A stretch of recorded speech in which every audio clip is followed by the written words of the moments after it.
Pertama-tama aku yang mulai ya. Selamat malam Ibu Amelia. Kita dari kelompok 2, perwakilan kelas sistem analisis dan desain di UGM.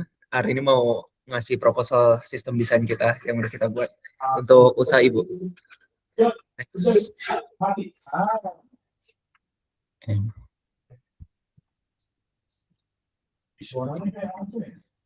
Oke, mungkin aku mulai dari latar belakang singkat aja dari bisnisnya. Jadi subjek untuk sistem desain kita, bisnis Ibu Laundry 90 menit, UMKM berbasis di Yogyakarta, udah didiri dari tahun 2016 dan udah sebanyak 5 cabang di sekitar daerah Yogyakarta. Jam operasional dari jam 7 sampai 10 malam, dan untuk service yang ditawar ada laundry express, laundry kiloan reguler, laundry satuan premium, laundry sepatu dan tas, laundry perlengkapan bayi, dan yang terakhir chemical laundry. Ya, mungkin next aja.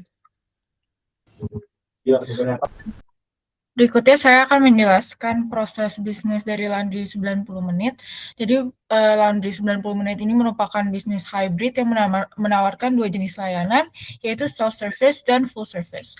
Untuk layanan self-service sendiri, pelanggan dapat mencuci dan mengeringkan pakaian sendiri menggunakan mesin yang tersedia, dan biaya mencuci dimulai dari harga 17.000 dan biaya pengering adalah 27.000.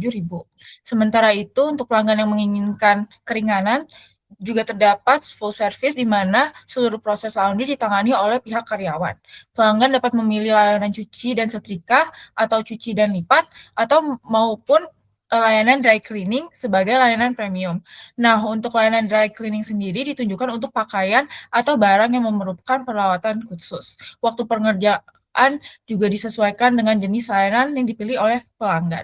Selain itu, layanan pembersih sepatu, helm, tas, backpack, dan barang-barang sejenis, Laundry 90 menit juga menyediakan kerjasama dengan unit premium, yaitu King Laundry Premium, di mana proses pembersihan standar membutuhkan waktu sekitar 2 hari, lalu pelanggan dapat memilih layanan ekspres, di mana layanan tambahan membutuhkan hasil yang lebih cepat. Selanjutnya aku akan menjelaskan alur proses layanan full service. Pertama, pelanggan dapat melakukan datang ke outlet dengan membawa laundry yang ingin dibersihkan.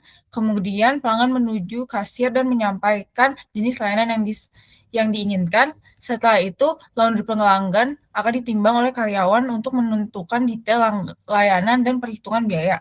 Terakhir, sistem akan mencetak nota yang dikirimkan kepada pelanggan melalui WhatsApp.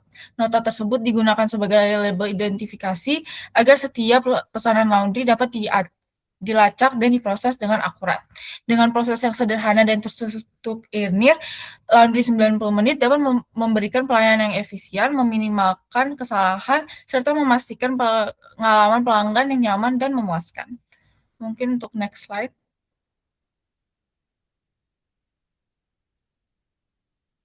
Untuk berikutnya kita menemukan beberapa masalah yang ada di Laundry 90 menit. Itu masalah utamanya itu proses akuntansi dan pengolahan datanya itu masih melakukan secara manual inputin datanya, dan konsolidasi juga secara manual juga, sehingga menimbulkan kayak masalah beranak. Karena proses konsolidasi dan data keuangan ditangani oleh satu orang, sehingga ada kemungkinan keterlambatan yang signifikan, inefisiensi, dan hambatan operasional. Dan masalah kedua, karena sistemnya itu belum ada secara otomatis untuk mengubah data transaksi mentah menjadi output yang terstruktur seperti laporan keuangan, sehingga jika ada peningkatan volume data di bisnisnya akan meningkatkan waktu yang dibutuhkan untuk menyelesaikan, kemungkinan kesalahan yang dapat terjadi karena tadi semakin lama lagi, dan ada kesulitan dalam review ulangnya. Dan karena itu kita membutuhkan sistem baru yang mengintegrasikan solusi berbasis ERP seperti input data otomatis, konsolidasi, dan pemrosesan data keuangan diperlukan untuk meningkatkan efisiensi, transparansi, akuransi, dan skalibilitas. Slide berikutnya. Untuk tujuan proyek dari sistem ini yaitu untuk mengembangkan sistem database berbasis ERP untuk memusatkan data keuangannya dan transaksi ke dalam database yang terstruktur yang berbentuk tabel terpadu sehingga bisa lebih mudah diakses dan ditinjau oleh pengguna. Kedua yaitu mengotomatisasikan proses input data dengan memanfaatkan language model atau model bahasa yang dapat menyusun data mentah menjadi data yang terstruktur. 3. Mengurangi inefisiensi operasional dan waktu pemrosesan dari konsolidasi data manual yang dilakukan oleh satu orang, sekaligus juga meningkatkan akurasi dan konsistensi data dengan meminimalkan kesalahan input melalui penggunaan input data otomatis dan database berbasis ERP. Keempat, meningkatkan transparansi dan audibilitas dengan menerapkan kerangka penalaran terstruktur yang terdiri dari pertanyaan, fakta yang digunakan, aturan yang digunakan, fakta turunan, jawaban akhir untuk setiap aktivitas pemrosesan keuangan otomatis. Dan terakhir yaitu untuk membuat solusi pemrosesan data dan scalable dengan volume data yang terdapati dan efisien sehingga dapat mendukung peningkatan volume transaksi dan menumbuhkan ekonomi di masa depan. Slide berikutnya. Berikutnya itu gambaran umum dari solusi yang tadi barusan kita usulkan. Pertama, kita akan menggunakan database dengan format tabel yang merupakan standar untuk database ERP. Dan tujuannya adalah untuk memudahkan pengguna melihat seluruh data di satu tempat. Kedua, untuk proses input data, kami akan memanfaatkan language model atau model bahasa untuk mengotomatisasikan prosesnya sehingga pengguna tidak perlu memasukkan data secara manual dalam format formulir. Sebagai gantinya, pengguna dapat langsung menyalin atau copy paste data mentah ke dalam sistem yang kemudian akan secara otomatis disusun data tersebut ke dalam format tabel yang diinginkan. Ketiga, untuk pemrosesan data ke dalam bentuk akhir seperti laporan keuangan, kami juga akan memanfaatkan language model untuk memproses data. Namun, output yang dihasilkan tidak hanya berupa bahasa natural, melainkan dengan format terstruktur seperti pertanyaan, fakta yang digunakan, aturan yang digunakan, fakta turunan, dan jawaban akhir, sehingga seluruh proses menjadi transparan dan mudah ditinjau. Persyaratan fungsionalnya, sistem memiliki antarmuka chat di mana pengguna dapat mengetik pertanyaan secara natural. Jadi kayak seperti kamu ngomong ke ChatGPT. Sistem kemudian akan memecah pertanyaan tersebut menjadi informasi yang penting, memeriksa hubungan antar data tersebut biar tidak ngayal. Lalu memberikan jawaban dengan penjelasan tentang bagaimana sistem mencapai jawaban tersebut. Kedua, sistem akan menerima berbagai input seperti jumlah transaksi dan mengubahnya ke dalam format seperti tabel agar lebih mudah dilihat dan ditinjau.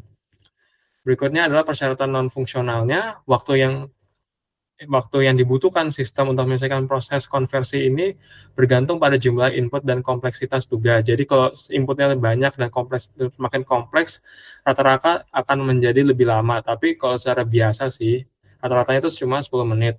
Dan biaya untuk pengguna adalah $5 untuk setiap 1 juta token input, sedangkan biaya untuk outputnya adalah $30 jika kompleks lagi. Slide berikutnya. Oke, selanjutnya saya akan menjelaskan tentang bagaimana Anda bakal berinteraksi dengan sistemnya. Jadi untuk sistemnya kita memiliki dua fitur.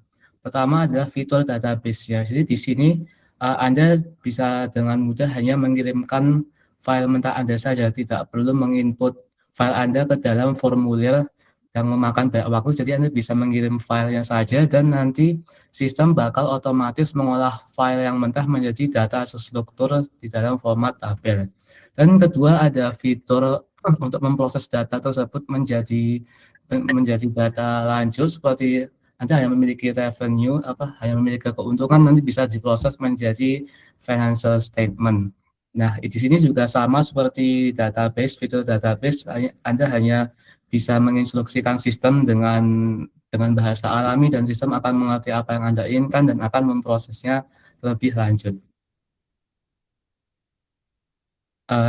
Dan ini adalah hasil output dari sistemnya. Jadi untuk fitur database ini data akan otomatis diproses menjadi format tabel yang mudah untuk Anda bisa lihat dan Anda bisa review.